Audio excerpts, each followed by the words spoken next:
Greetings, humans! I am Plurgo, and welcome to Dagon by H.P. Lovecraft. Ooh, it's a free game on Steam, and I think it's very short. I think it's only like 30 minutes to like an hour. I don't know. Just thought I might play something a bit spooky, given it's almost Halloween. I'm not sure how spooky it is. I know H.P. Lovecraft is like, what is it, like cosmic psychological horror? I don't know. I've never actually read any of his books. I'm sure I've come across lots of stuff inspired by H.P. Lovecraft. He's quite, been quite famous, been inspiring for lots of people. Like even in like a Fallout 4, I think the whole Dunwich stuff, that's all very Lovecraftian, whatever. So yeah, I'm not really sure what this game is. I think it's kind of it's just like a bit of an experience. I'm not sure how much of a game there is. I think it's kind of just a bit of a walking sim. I don't know. I guess we'll find out. Let's have a go. Start. Dagon is a faithful interactive adaptation of H.P. Lovecraft's work focused on story and atmosphere. There you go, a nice little immersive experience. You will not find difficult choices, action sequences, or inventory management here, and movement is limited to progressing through locations along with the plot. Okay. I am writing this under an appreciable mental strain, since by tonight I shall be no more. Okay. Oh, I can move around. Look at that. This looks like a bit of a drug den right here. Oh, I just have to click through the dialogue, I think. Okay, here we go. During the game, you will encounter interactive elements. Some of them will allow you to continue your journey. Others reveal interesting facts about the original short story, its historical background, and the author. Some of the trivia is hidden. In order to find these secrets, focus your eyes and look for the Elder Sign. Okay, the Elder Sign. So it's kind of like a little bit of a stick or antler. Ooh, zoom in. Look at that. It's the Elder Sign, whatever that is. Some spooky thing. Yeah, I've never directly read H.P. Lovecraft, but from what I've heard, it sounds like something I'd be into. I like psychological horror more so than like just cheap jump scare type stuff and slasher stuff. I really like cosmic horror, kind of just the insignificance of being human, which I think characters like Cthulhu, like and what's another one? Oh, actually, I have sort of read sort of a Lovecraftian tale. It's not by Lovecraft, but I don't know, like the Yellow King, what's it called? By the author someone Chambers, Robert Chambers, I don't know. The Book of the Yellow King or something, I don't know. Kind of just like psychological horror type stories. Anyway, let's get on with the freaking game. How about it? Or should I say the immersive interactive experience. So we've got like an empty tuna thing down there. I might just turn up the volume just a touch. I just turned it down. It was very loud before. Oopsie daisies. Let's make it 45. We want to really get immersed, don't we? Okay, resume. Ah, lovely rain sounds. Very nice. No curtains. The curtains have been torn off the rails. How unfortunate. Be waking up very early in the morning as soon as the sun comes up. So we've got some bottles of whatever down there. Mystery liquid, snake oil. We've got opened tin cans. We've got the funny looking Elder Sign. And now we have, that looks like a needle. Maybe these are little bottles of heroin. I don't know. Penniless, and at the end of my supply of the drug which alone makes life endurable, I can bear the torture no longer, and shall cast myself from this garret window into the squalid street below. Oh, suicide. Okay. Do not think from my slavery to morphine that I am a weakling or a degenerate. Morphine. Yeah, I think it's a little bit early in history for there to be heroin. First it was morphine. Okay. Can I look at anything yet? Any little knickknacks? Any little lore pieces? Not yet, I don't think. We're a bit early. When you have read these hastily scrawled pages, you may guess, though never fully realize, why it is that I must have forgetfulness or death. This guy sounds very gloomy. Ooh, question mark? Inkwell? Anything else? No? Okay. I want to have a look at the question mark. Morphine entered into use in the 19th century and was routinely administered to treat severe pain during the American Civil War and World War I. It was also sold without restrictions until 1914. Oh my goodness. Morphine became more popular after the invention of the hypodermic syringe around 1854. Friedrich Serturner, who first isolated the substance, originally named it morphium, after Morpheus, the Greek god associated with dreams. Wow. At the time when Dagon was published, morphine abuse, known as soldier's disease, already posed a big problem in the United States. Dear oh dear. Very gloomy stuff. You can read the discovered trivia immediately, or go back to them later in the main menu. Turn off displaying trivia if you find that the feature distracts you from this story. This can be changed anytime in the options. No, I like a little bit of historical context. Very good. Okay. Next up, let's have a little look at this inkwell. Is he writing? It was in one of the most open and least frequented parts of the broad Pacific that the packet of which I was supercargo fell a victim to the German sea raider. I wonder what year this is. Is it in 1914? Before that? Before the World War One? Oh, I can look at the boat. Any other trivia things? No. No, nothing over here. Oh, look at that night sky. It's very pretty. That horizon. Oh, hello there. Look at that. Oh, I have to click on those. Oh, I forgot to click on the very first one. Okay.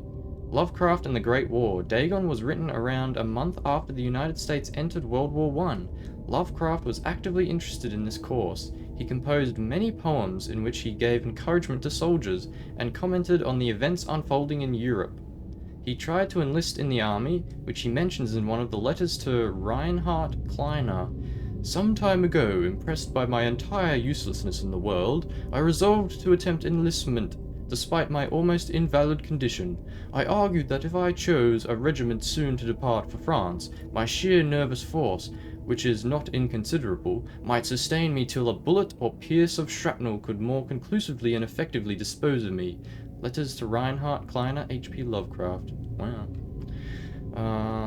But even though he passed the physical exam, his mother prevented him from going to the war. She has threatened to go to any lengths, legal or otherwise, if I do not reveal all the ills which unfit me for the army. I am Providence. The Life and Times of H.P. Lovecraft by St. Joshi.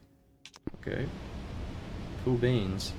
So the little elder signs must be lore about H.P. Lovecraft himself, and then the little question marks are just like historical context or something like that. Alright, what's up with this big boat?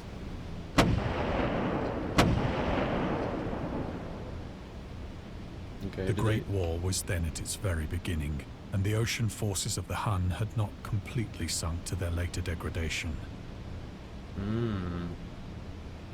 It's very gloomy and foggy out here on the water. So that our vessel was made a legitimate prize, whilst we of her crew were treated with all the fairness and consideration due us as naval prisoners. Okay. There's a German Navy flag. There is a boat. Is there anything over this way? Nope, can't look that way. Anything up here? No. What about an elder sign? Can those appear here? I don't think everything appears in every scene. Oh, it probably goes from question mark to the... Oh wait, no, when I tap on that, then it becomes a...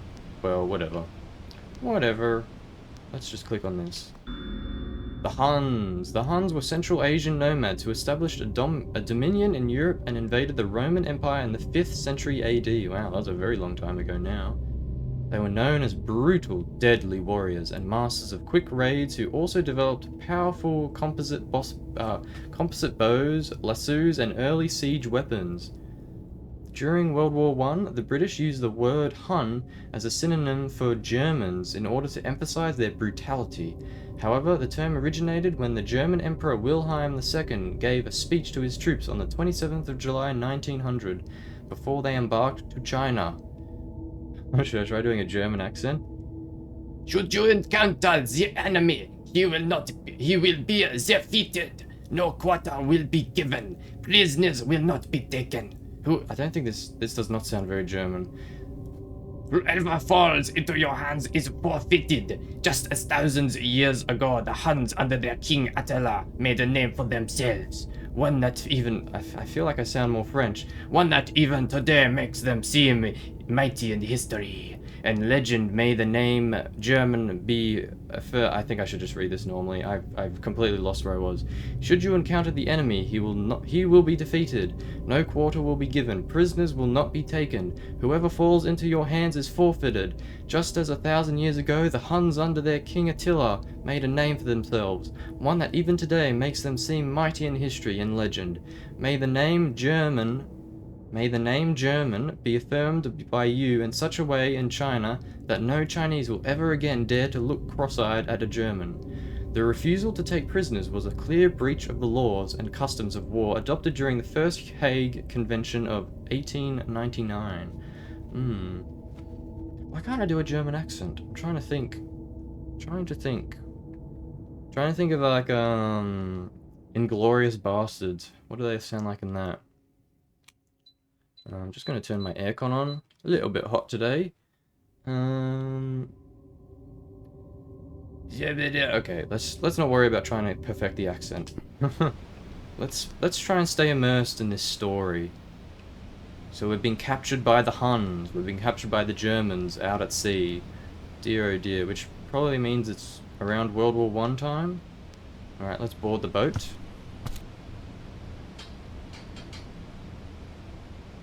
So liberal, indeed, was the discipline of our captors, that 5 days after we were taken, I managed to escape alone, in a small boat, with water and provisions for a good length of time. Oh, lucky dude. Looks like the Germans weren't really on point when this guy was captured. There's some bags. Is there any little mystery signs for me to have a look at? No? Okay, that's all good. I'll take that stuff, please. Oh, into the water. When I finally found myself adrift and free, I had but little idea of my surroundings. Ooh, that's very pretty. Never a competent navigator, I could only guess vaguely by the sun and stars that I was somewhat south of the equator. Of the longitude, I knew nothing, and no island or coastline was in sight. I wonder if the way it's written is pulled directly from this book, from Dagon? Because if so, I do quite like how it's written.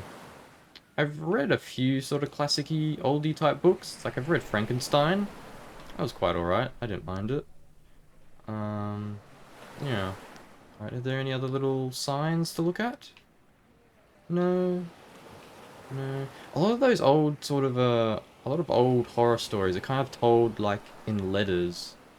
Like Frankenstein is kind of told a little bit kind of like in letters or whatever, or in long monologues. I don't know.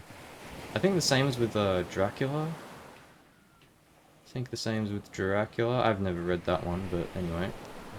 Let's go forwards. The weather kept fair, and for uncounted days I drifted aimlessly beneath the scorching sun, waiting either for some passing ship or to be cast on the shores of some habitable land. Lost at sea. Cast away. Any other little mystery signals? No? Let me have a little drink of water.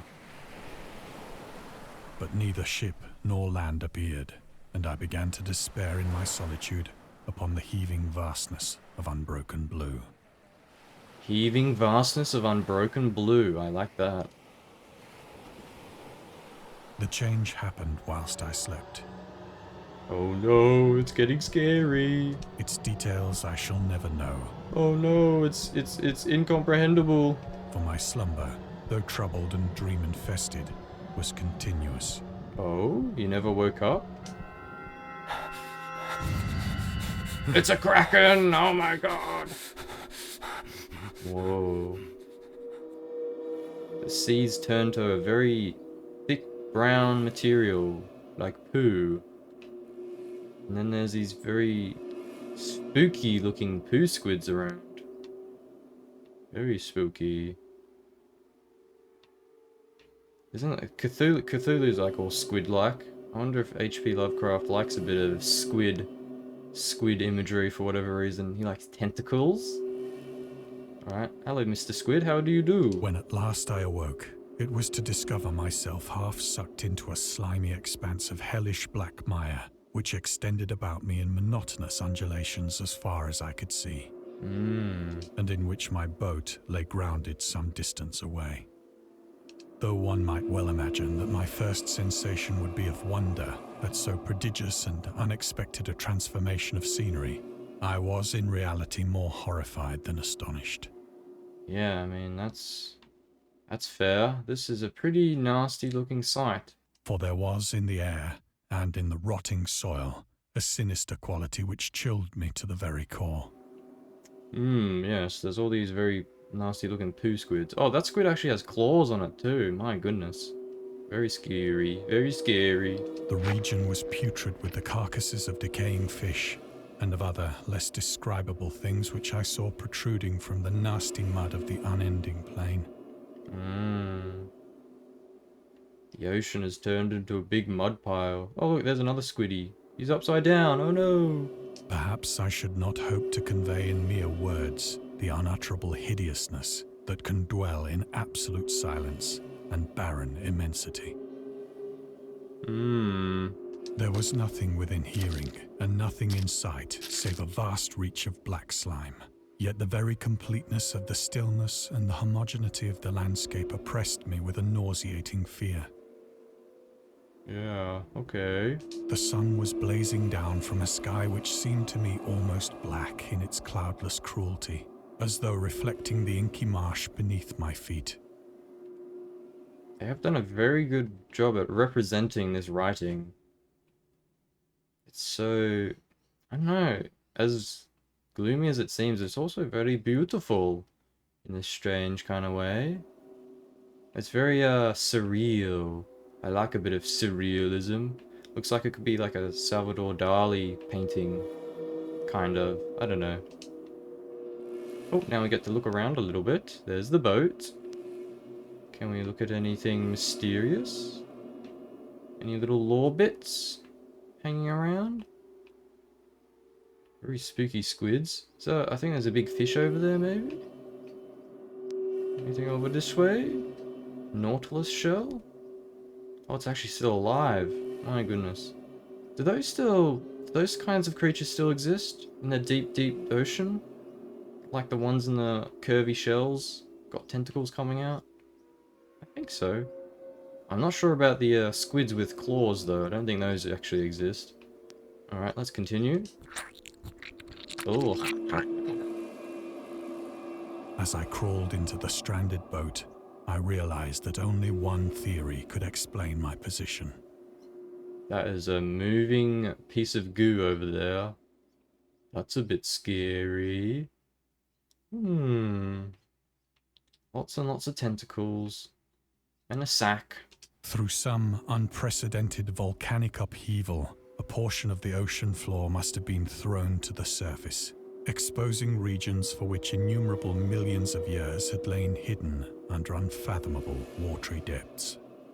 Oh, so what, the ocean is gone and this is the bottom of it?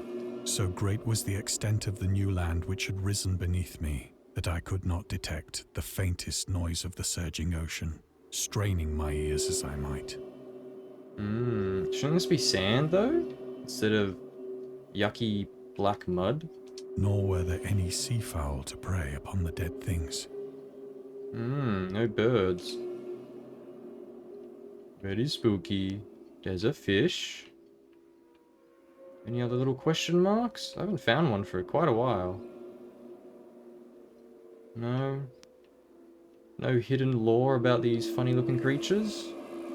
Alright, let's eat the fish. Yummy, yummy, yum, yum, yum, yum. For several hours I sat thinking or brooding in the boat, which lay upon its side and afforded a slight shade as the sun moved across the heavens. As the day progressed, the ground lost some of its stickiness and seemed likely to dry sufficiently for travelling purposes in a short time.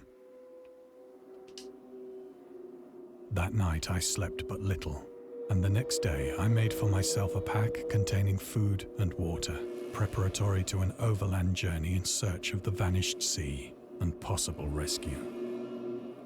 It's very pretty over there.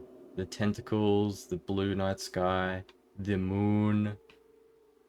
It's a very, very, very good atmosphere this game has. Or this experience.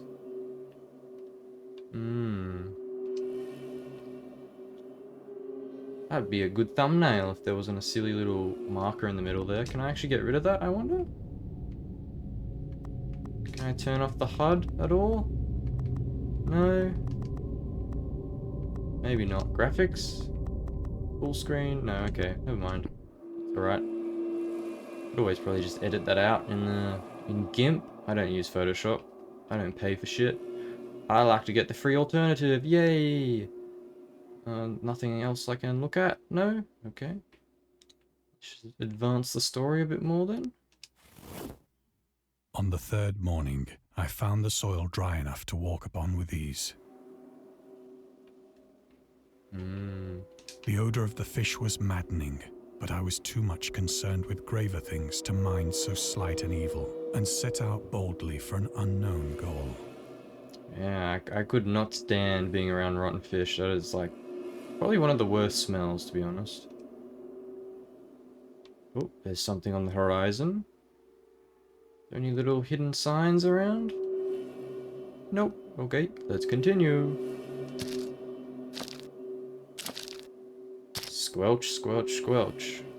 All day I forged steadily westward, guided by a faraway hummock which rose higher than any other elevation on the rolling desert. Whoa, look at these things. It's like some sort of post-apocalypse environment. All these crazy aliens dead. Okay, let's continue forth. Oh, what's that over there? Just another one of those things. What are these meant to be? Are these the squids, maybe? These are heads? They're skeletons? I don't know. They look a bit freakier than the squids, to be honest. Oh, I don't like that. That's like a spider. Ugh. Oh my goodness, it's a whale! No! Not the whales! Don't kill the whales. Oh, that's sad. Well, let's keep on going. That night, I encamped, and on the following day still travelled toward the hummock, though that object seemed scarcely nearer than when I had first espied it. That's a pretty good view too, actually. Look at that. Very surreal. All these tentacles. You probably eat these. Oh, look at that. I can look at this. The Horrors of the Ocean. The creator of the Cthulhu mythos and the fictional underwater city of Rylea was convinced that life could not exist at the bottom of the ocean because the water pressure would make it uninhabitable. Well, he's not completely wrong. For humans, I guess, but there's some deep-sea creatures. Today we know that the darkest depths of the ocean are home to many peculiar organisms. The deepest dwelling fish we have discovered so far, the Mariana snailfish, can live about 8,000 meters, more than 26,000 feet, below the ocean's surface in never-ending darkness and at a hellishly crushing pressures, hundreds of times stronger than those found at sea level. My goodness. What is it called? The Mariana snailfish. I wonder if that's that, the Nautilus shell looking thing. I don't know. 8,000 meters, 8 kilometers. That's like how, I think that's how high Everest is. It's 8 kilometers high off sea level. Upon glancing at the modern photos of deep-sea creatures such as the anglerfish, the fangtooth, or the viperfish, and their truly Lovecraftian characteristics, it's hard not to find some irony in this. Yeah. Lovecraft was ahead of his time. He knew that life could not exist below, except for freaky, spooky life. Just gonna have a drink of water.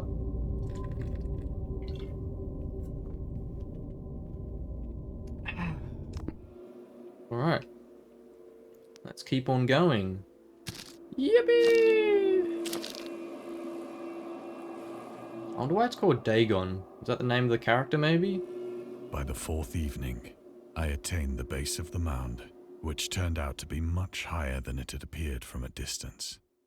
An intervening valley setting it out in sharper relief from the general surface. Too weary to ascend, I slept in the shadow of the hill. I know not why my dreams were so wild that night, but ere the waning and fantastically gibbous moon had risen far above the eastern plain, I was awake in a cold perspiration, determined to sleep no more. Such visions as I had experienced were too much for me to endure again, and in the glow of the moon I saw how unwise I had been to travel by day. Without the glare of the parching sun, my journey would have cost me less energy. That's true. Indeed, I now felt quite able to perform the ascent which had deterred me at sunset. Picking up my pack, I started for the crest of the eminence. Can I walk ahead or what? Oh, there's a sack. I've been carrying a sack with me, I suppose. Food and supplies. Oh, I love the green glow on the horizon there. I love the colors in this game. It's been very artistically well made, I must say. Let's continue. I have said that the unbroken monotony of the rolling plain was a source of vague horror to me. But I think my horror was greater when I gained the summit of the mound and looked down the other side into an immeasurable pit or canyon, whose black recesses the moon had not yet soared high enough to illumine. I felt myself on the edge of the world, peering over the rim into a fathomless chaos of eternal night. Through my terror ran curious reminiscences of Paradise Lost, and of Satan's hideous climb through the unfashioned realms of darkness. As the moon climbed higher in the sky, I began to see that the slopes of the valley were not quite so perpendicular as I had imagined. So the big mountain was kind of like a volcano? Is that what it's implying? But then when you get to the top, it looks like you can't see the other sides of the slopes or whatever? Not totally sure. I think that's kind of what it's going for though. Alright, down into the freaking dark hole. Ledges and outcroppings of rock afforded fairly easy footholds for a descent. Okay, I don't think this is a good idea, mate, but I guess let's go on ahead. Whilst after a drop of only a few hundred feet, the declivity became very gradual. What's that shining thing down there? There's something blue and shiny down there. Crystals? Mushrooms? Seaweed? I don't know.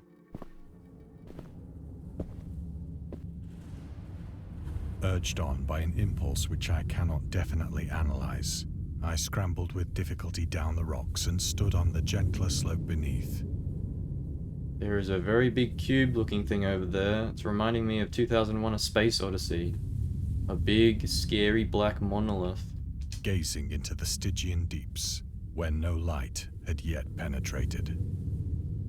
All at once, my attention was captured by a vast and singular object on the opposite slope, which rose steeply about 100 yards ahead of me. An object that gleamed whitely in the newly bestowed rays of the ascending moon.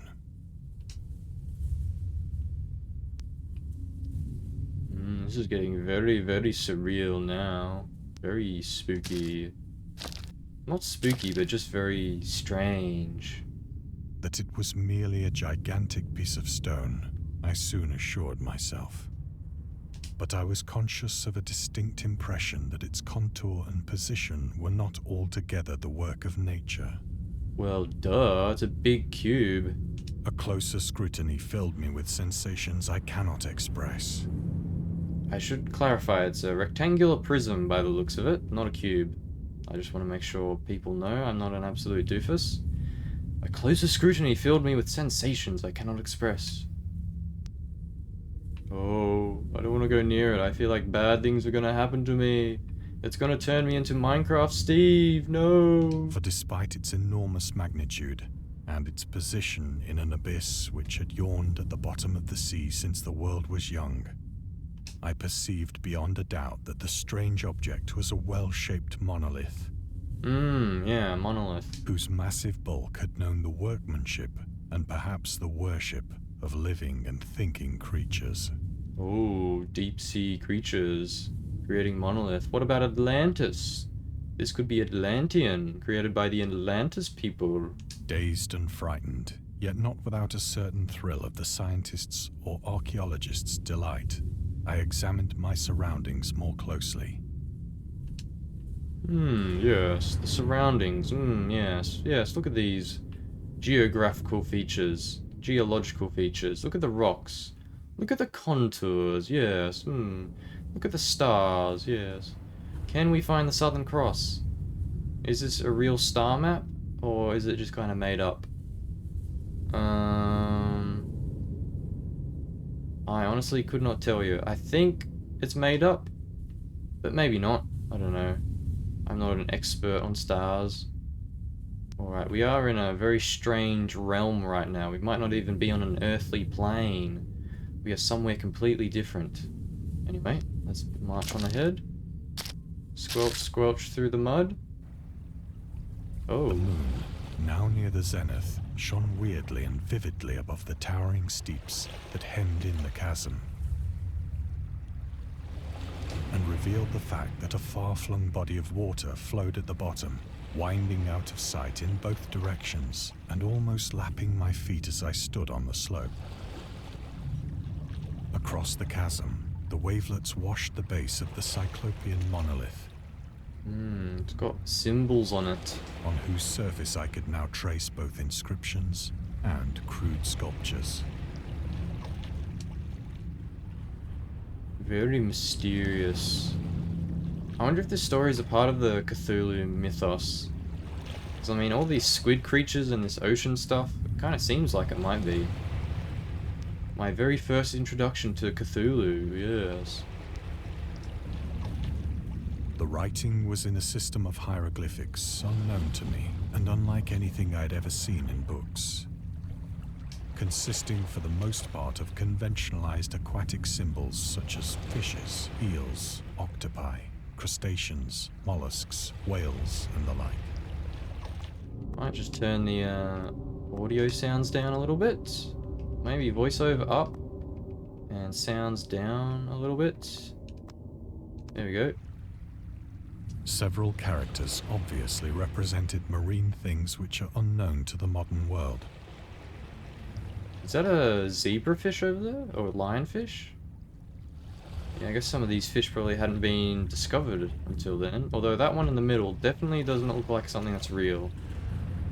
That might be Cthulhu right there. The king of all sea creatures or something. But whose decomposing forms I had observed on the ocean-risen plain.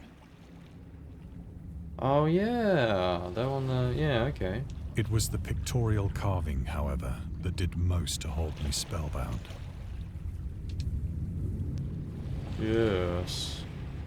Let's have a look at this. Storytelling methods. Dagon contains many themes and storytelling methods that Lovecraft developed in his later works, such as telling a story through carvings at the Mountains of Madness, the Nameless City, journals and characters' notes in The Shadow Out of Time, The Haunter of the Dark, islands emerging from the ocean, The Call of Cthulhu, or fictional beings and deities based on real events and mythologies, Migo in The Whisper in Darkness. It's also considered the origin of the popular Cthulhu mythos. Dagon is? Ooh. Some of Lovecraft's other stories also conclude in a manner similar to Dagon, but let's skip the details in order to not spoil the ending. Oh, thank you very much. Much obliged, much obliged. Plainly visible across the intervening water, on account of their enormous size, were an array of bas-reliefs whose subjects would have excited the envy of a Doré. I think that these things were supposed to depict men, at least a certain sort of men. Fish people. Though the creatures were shown disporting like fishes in the waters of some marine grotto. Disporting like fishes in the waters of some marine grotto. Oh. Or paying homage at some monolithic shrine, which appeared to be under the waves as well. Of their faces and forms I dare not speak in detail, for the mere remembrance makes me grow faint. Grotesque beyond the imagination of a Poe or a Bulwer. A Poe or a Bulwer? Oh, like as in Edgar Allan Poe and someone Bulwer? Never heard of the other guy. These are very spooky looking faces. They would make me scream. They were damnably human in general outline, despite webbed hands and feet, shockingly wide and flabby lips, glassy, bulging eyes, and other features less pleasant to recall. That's a bit of a cop-out, saying less features. That he doesn't want to describe them because he doesn't even know what they are. Or maybe they're so incomprehensible it's impossible to describe. Curiously enough, they seem to have been chiseled badly out of proportion with their scenic background. For one of the creatures was shown in the act of killing a whale, represented as but little larger than himself. Is that Cthulhu, maybe? I don't know. I don't think so. It doesn't look like him. I remarked, as I say, their grotesqueness and strange size, but in a moment decided that they were merely the imaginary gods of some primitive fishing or seafaring tribe. Some tribe whose last descendant had perished eras before the first ancestor of the Piltdown or Neanderthal man was born. Very spooky. Giant fish people as big as whales. Oh! The Piltdown Man. Lovecraft would often use the latest scientific discoveries as inspiration for his works. He would even update his stories at the last moment in order to make sure they reflected the latest breakthroughs. Oh, that's quite progressive. Unfortunately, this method was not without its flaws. After Lovecraft's death, the Piltdown Man discovery mentioned in Dagon turned out to be a paleoanthropological fraud. Oh. In 1912, Charles Dawson, an amateur archaeologist, announced that he had discovered the missing link between ape and man, the fossilized remains of a previously unknown early human. Years later, they turned out to be a forgery, but by that point the fraud had already managed to negatively affect the early research on human evolution. Ah, these damn academics trying to make a name for themselves. Dear oh dear. In the year when the discovery took place, the majority of the scientific community believed Dawson indeed found the missing link. In 1953, Time magazine published evidence proving that Dawson was a con man. It turned out that the fossils of the previously unknown early human consisted of a human skull, the jaw of an orangutan, and chimpanzee teeth. Dear oh dear. See, these kinds of things, being a con man in like academia is really bad because it just pulls us all back, pushes us all back. Yeah. Anyway, let's continue on. Awestruck at this unexpected glimpse into a past beyond the conception of the most daring anthropologist, I stood musing whilst the moon cast queer reflections on the silent channel before me. Then, suddenly, I saw it. What did I saw? Oh no. Oh god, oh no. Is there a fish man coming out? With only a slight churning to mark its rise to the surface, the thing slid into view above the dark waters. Oh my god. Vast, Polyphemus-like and loathsome, it darted like a stupendous monster of nightmares to the monolith. Oh my god, it's the swamp thing. It's the creature from the Black Lagoon. About which it flung its gigantic scaly arms, the while it bowed its hideous head and gave vent to certain measured sounds.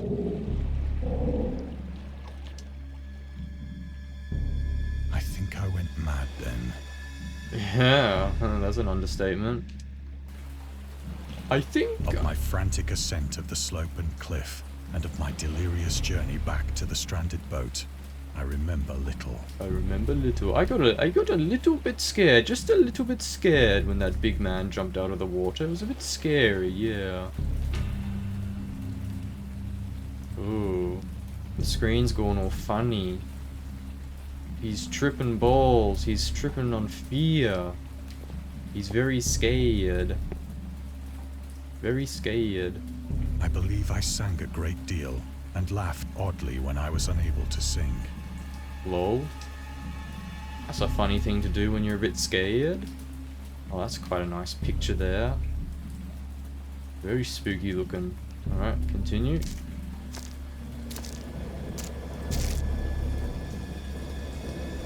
I have indistinct recollections of a great storm sometime after I reached the boat. Is the storm gonna fill up the ocean again? At any rate, I know that I heard pearls of thunder and other tones which nature utters only in her wildest moods.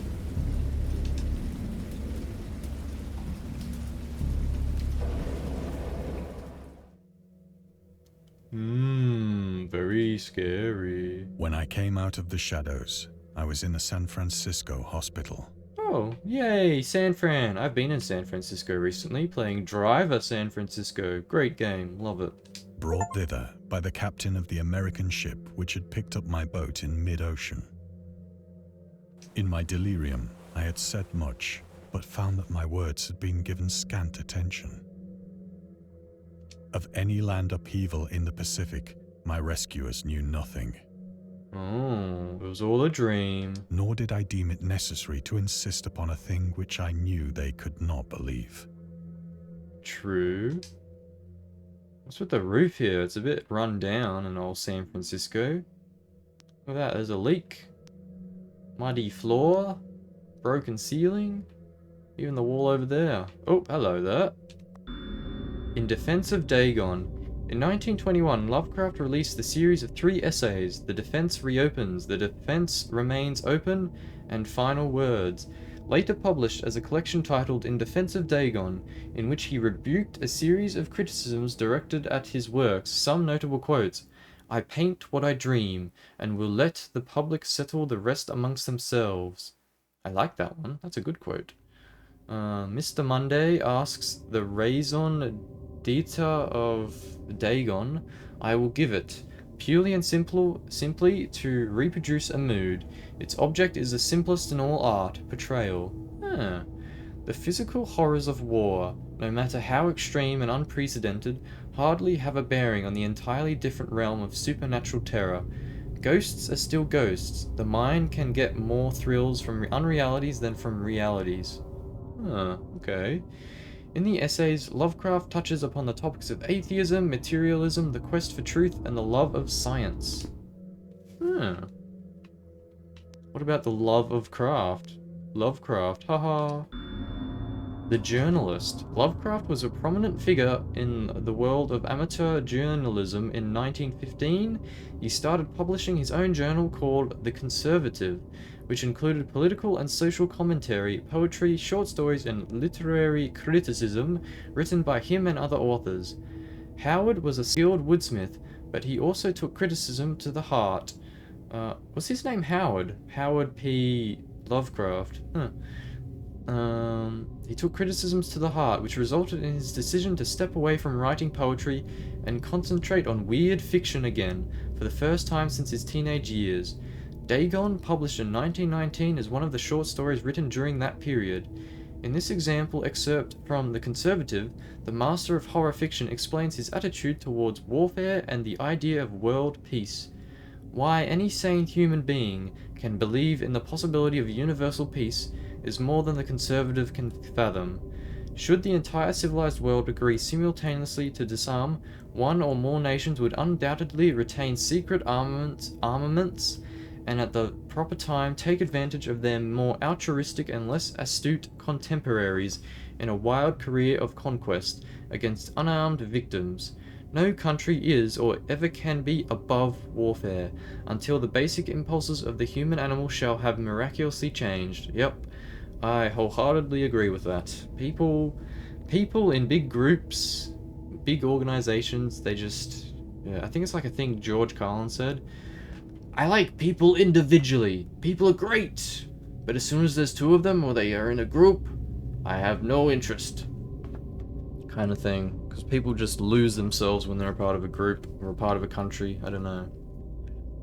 Yeah. And obviously, yeah, human nature. Something we struggle with overcoming. Because we are animals after all. And animals just do what nature dictates, I guess. I don't know. I'm gonna have a drink of water.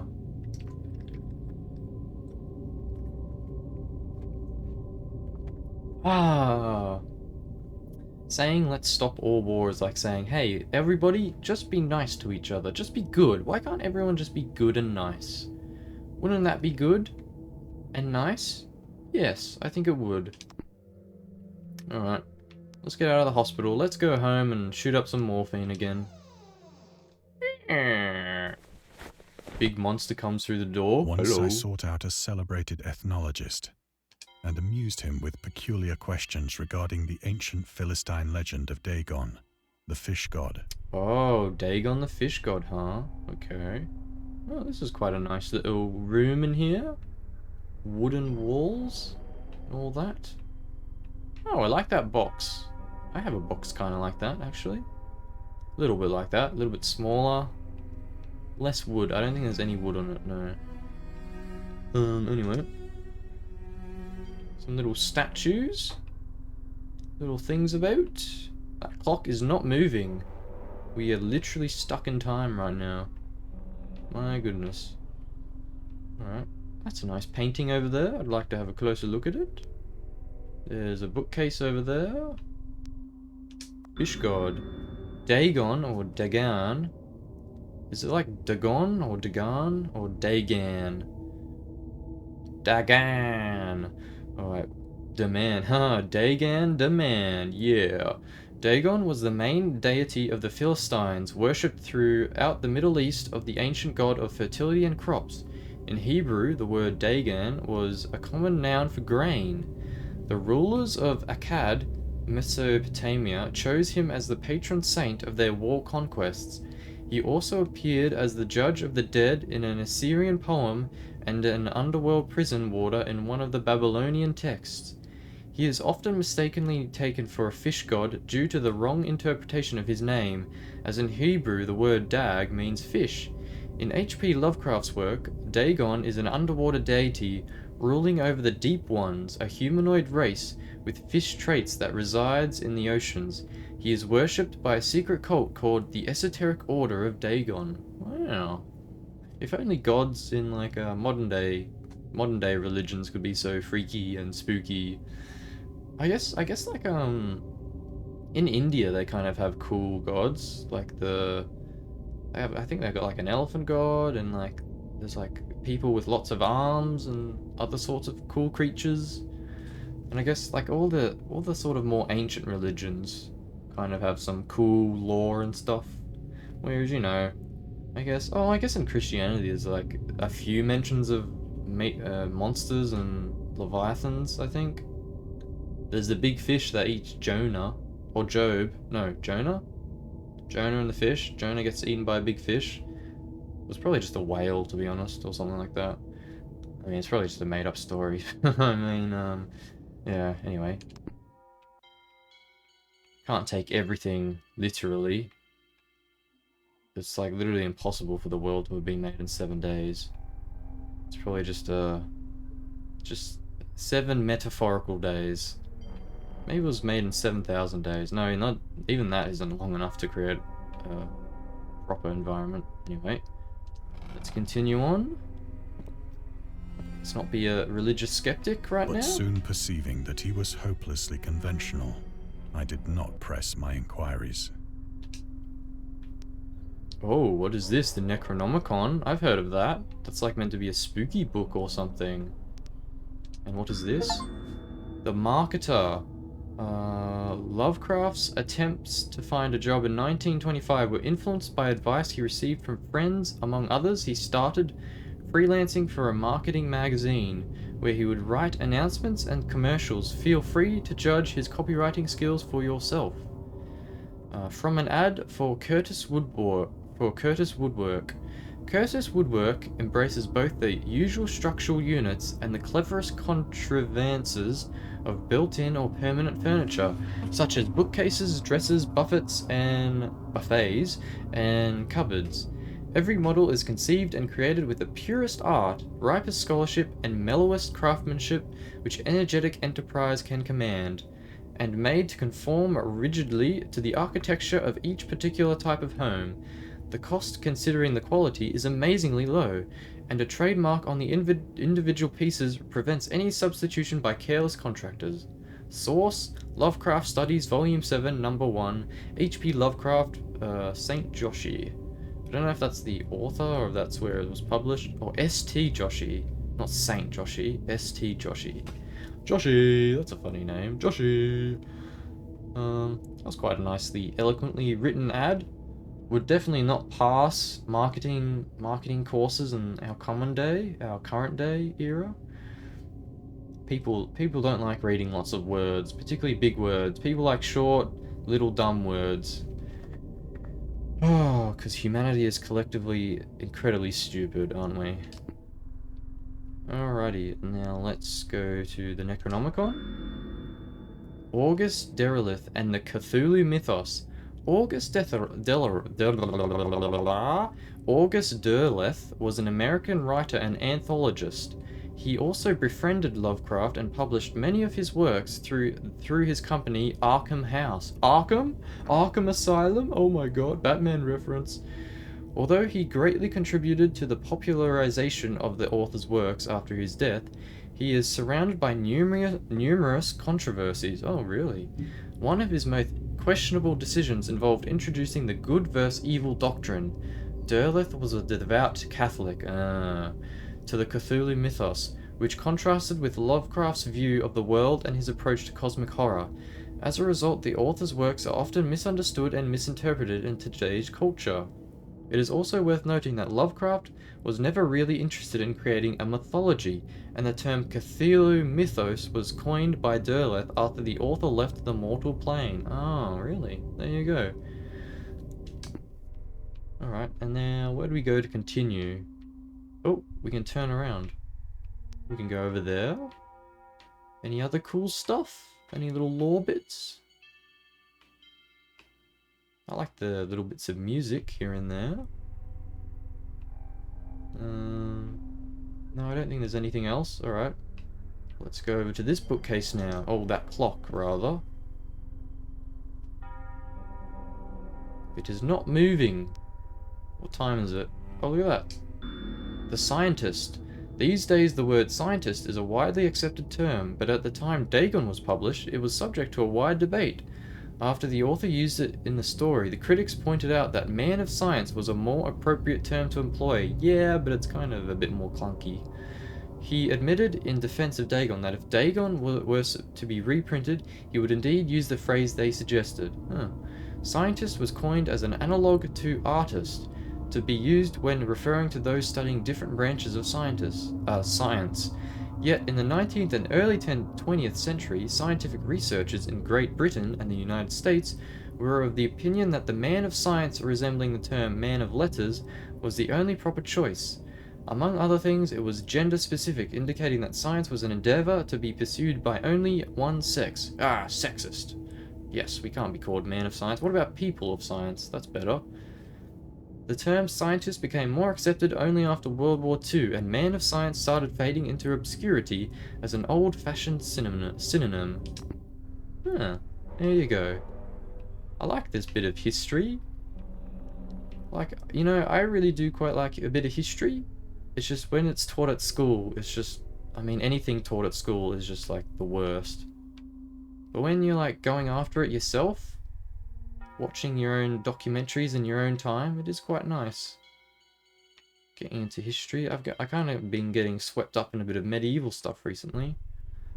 I don't know, I've just really, in recent years, I've been really getting into like sci-fi, medieval type not sci-fi, freaking fantasy, like Lord of the Rings type fantasy. Like knights and dragons and stuff like that. Like almost generic sort of fantasy that you would see in like, I don't know, old pulp pulp fantasy books, just like very generic sort of fantasy. I don't know, I just find it very charming, you know? Because nowadays everything has to be like very, very unique and has to be within its own universe, and everything needs a reason. But sometimes it's nice to just go back and kind of just read more fun type fantasy that doesn't really try to explain itself, doesn't try to explain why there's cyclopses and skeletons fighting knights and dragons and stuff like that. Anyway, a bit off topic, let's continue. Where to next, Mr. Dagon? It is at night, especially when the moon is gibbous and waning, that I see the thing. When the moon is gibbous and waning. That's a funny word. Gibbous. I tried morphine, but the drug has given only transient surcease, and has drawn me into its clutches as a hopeless slave.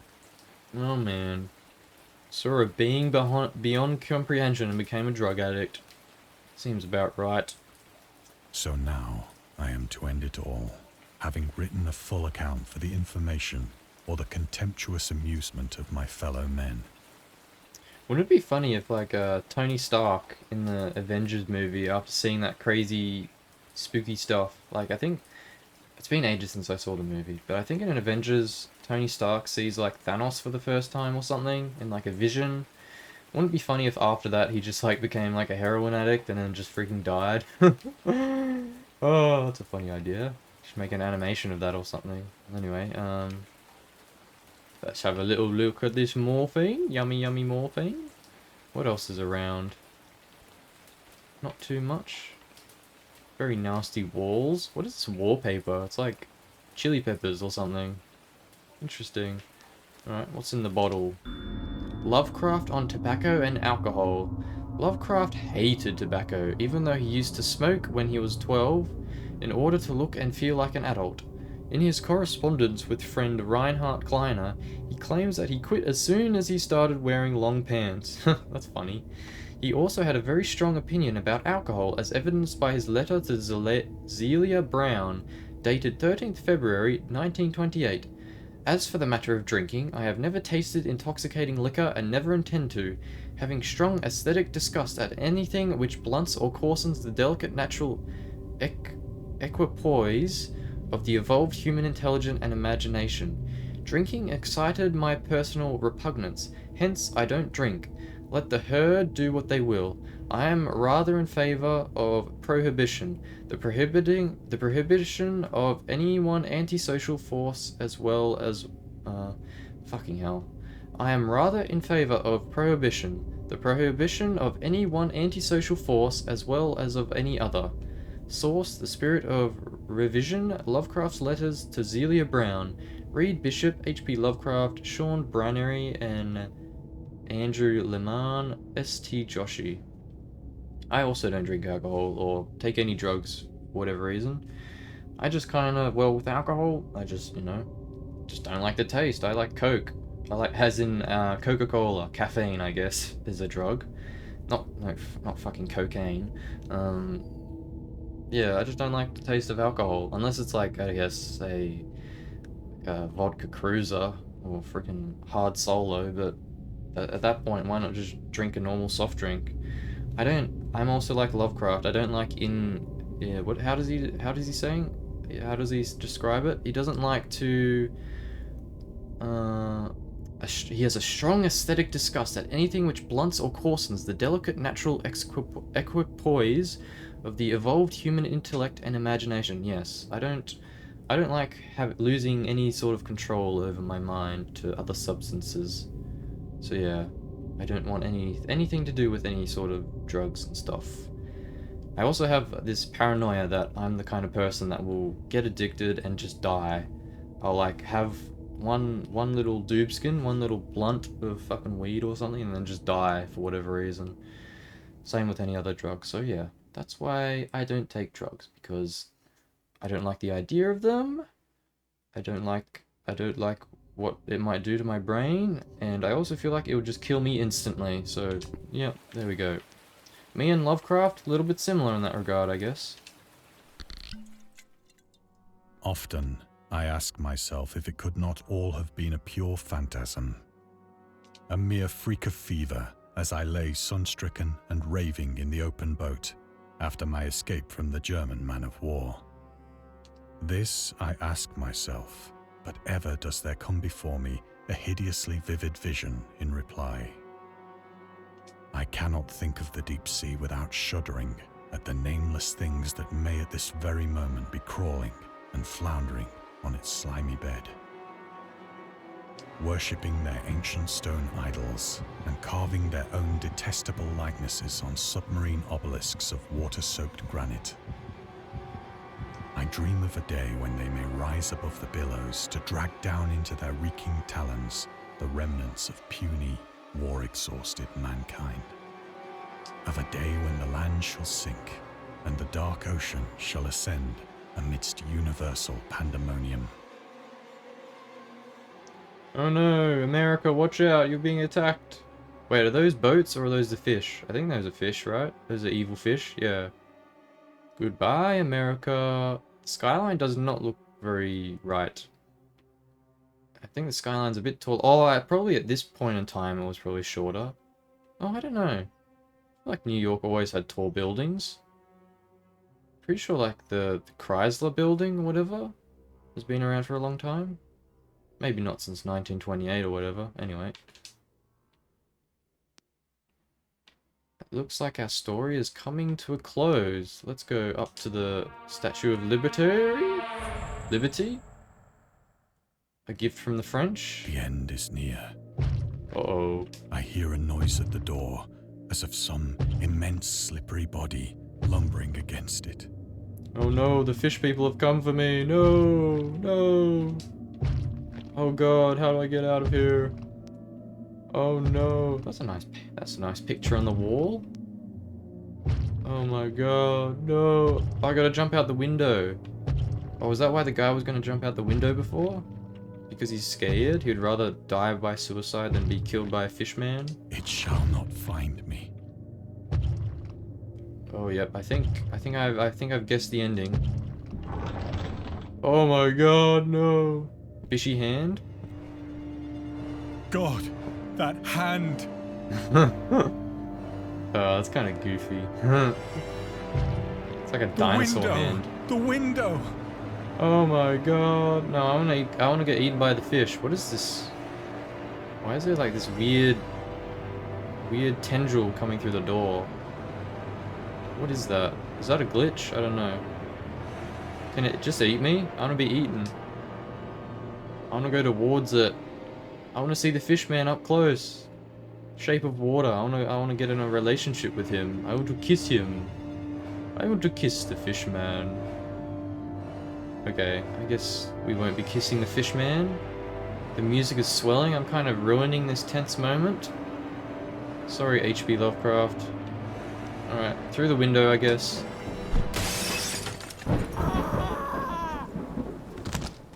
LOL? The end. Huh, yep, lol.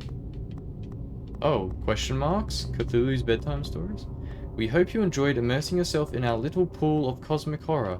We would appreciate if you took a moment to rate Dagon and check out other games and DLCs. Leave feedback? Yeah, we can leave some feedback.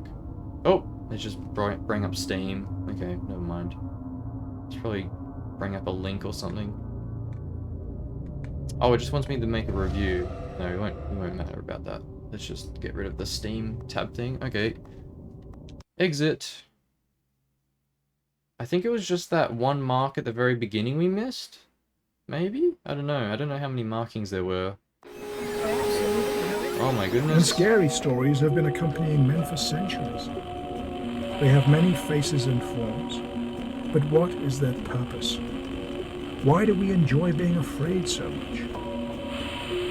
During our therapy, I'll try to explain.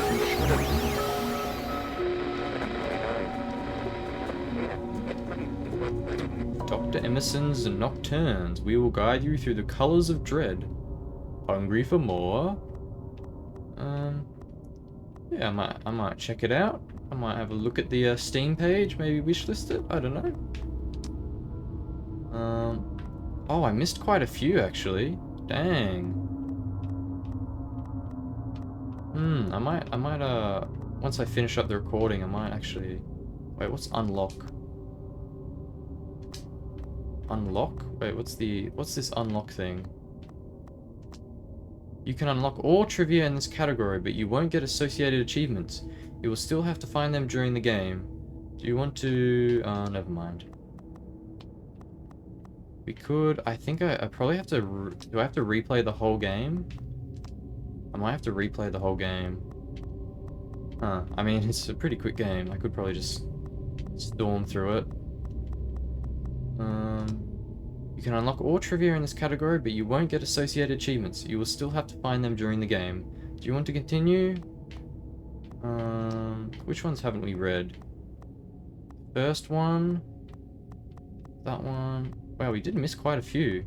I thought I was pretty perceptive in trying to find them. I guess not. And then these must be the 2 DLC, I guess. Alright, now let's just unlock them. Alright, there we go. Oh, they're painted yellow, so we know which ones we haven't actually found in-game. That's kind of nice. Lovecraft's letters. As to letters, my case is peculiar. I write such things exactly as easily and as rapidly as I would utter the same topics in conversation. Indeed, epistolary expression is with me largely replacing conversation, as my condition of nervous prostration becomes more and more acute. I cannot bear to talk much now, and I am becoming as silent as the spectator himself. My loquacity extends itself on paper. Right.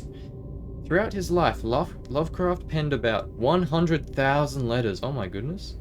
I wonder how many text messages an average person probably does in their lifetime. I mean, text messages probably haven't been around long enough for them to be in someone's lifetime yet. Okay, to his friends and fans, out of which about 10% survive to this day, but this tendency to endless correspondence was a relatively late growth. Oh. In youth, I scarcely did any letter writing. Thanking anybody for a present was so much of an ordeal that I would rather have written a 250-line pastoral on a 20-page treatise on the rings of Saturn. Lovecraft would often skip meals to afford postage. Collections of his correspondence have been published in various books, and selected letters can be found online. Some readers consider them his most important legacy, his letters. Huh. I don't know how many other people during his time period would have written that many letters. It probably revealed a lot of the time, in a way. Great historical documents. I don't know. Alright, and what is over here? The Return to Short Stories. Dagon was written in July 1917 and first published in 1919 in The Vagrant, an amateur magazine focused on the supernatural. The story is the first of his stories that introduced an element from the Cthulhu mythos, Dagon itself. A pagan cult worshipping the Dagon later appears in The Shadow over Innsmouth, one of Lovecraft's most popular works. 1917 is also the year when he wrote The Tomb, a story about Jervis Dudley, a daydreamer who discovers a mysterious mausoleum in the woods by his house and becomes obsessed with it. These 2 works marked Lovecraft's return to short story writing after he burned most of his attempts at the genre 9 years prior and decided to concentrate on poetry. Lovecraft stated that it was his friend William Paul Cook, a literary publisher and critic, who convinced him to start writing weird fiction again. Ah. Alright, The Origins of Dagon seem to be inspired by Fishhead, a short novel by Irvin S. Cobb about unnatural affinities between a hybrid idiot and the strange fish of an isolated lake. And Lovecraft's dream about a strange island emerging from the ocean and him crawling in the ooze that covered its surface. I dreamed that whole hideous crawl and can yet feel the ooze sucking me down. Lovecraft's interest in the topic stemmed from his aversion to fish and sea smells. In his own words, I have hated fish and feared the sea and everything connected with it since I was 2 years old. But I cannot recall what earlier experience gave me such a profound and lasting aversion to the sea and seafood. I also don't like the sea that much, just because I am very, very happy having my 2 feet on land. I'm not a very strong swimmer, and I just hate being near the ocean or on the ocean.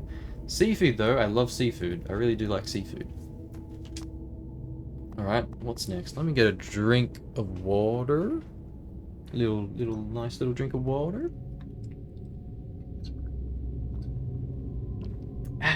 Okay. The mystery of volcanic islands. Volcanic eruptions sometimes result in the creation of islands. Most of them are transient and erode after some time, but some prove permanent.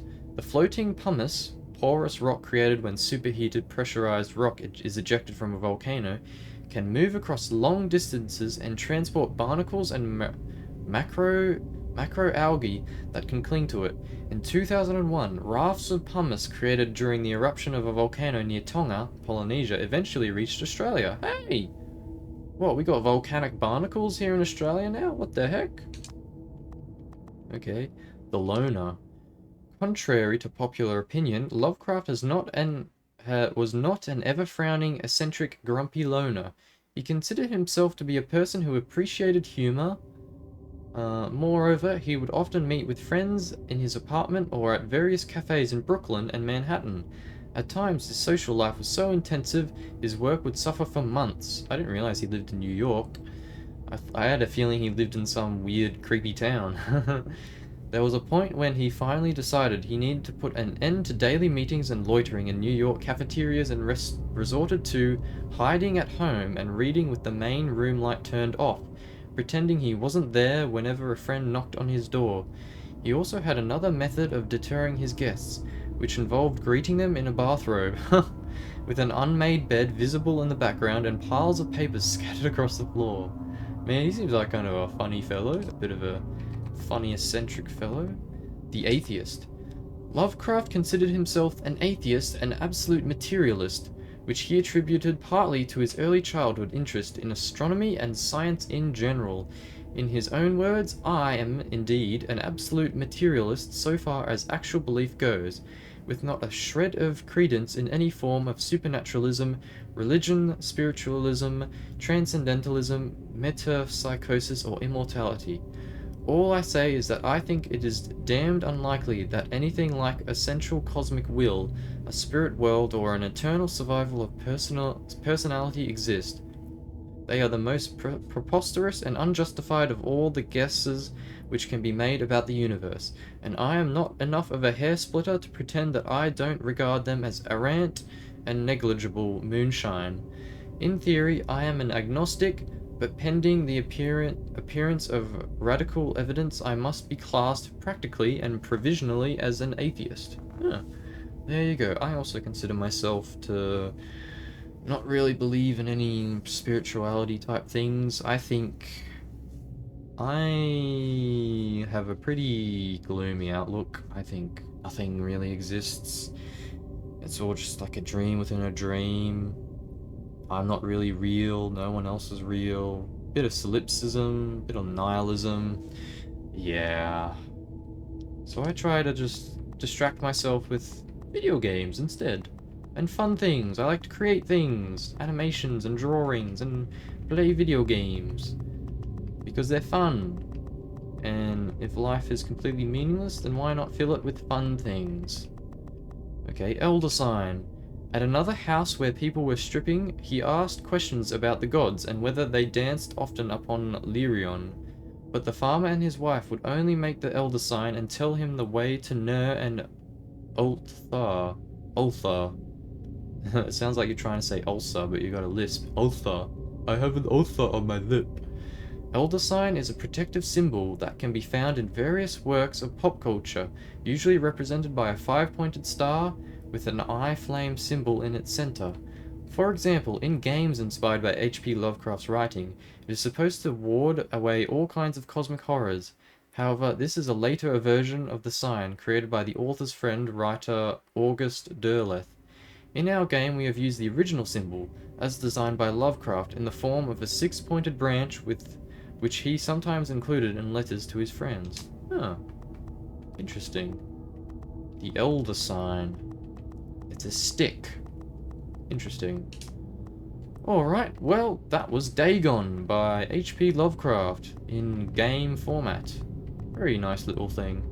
Oh, can we watch the credits? Here we go.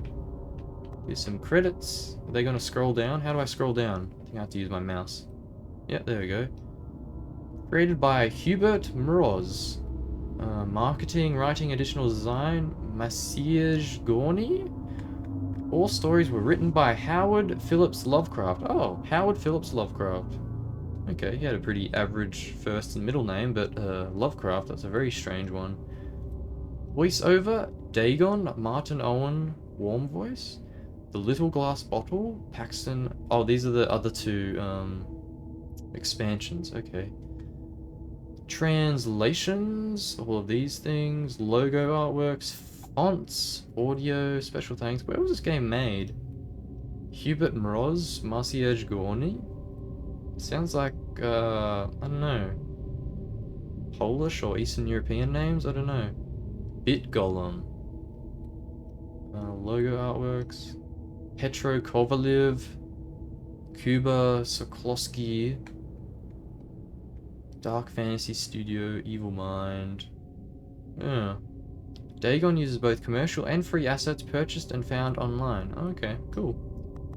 Well, there you go. That was Dagon. Nice little thing. Completely free, so if you want to experience it for yourself, go ahead and give it a little try. Maybe play the DLC. Maybe I'll even give the DLC a try when they go on sale. I don't know, they probably only cost like $1 or so. I'm not sure. Okay, well, I am Flogo. This has been Dagon, and I'll see you soon with a different game. Bye-bye. Bye.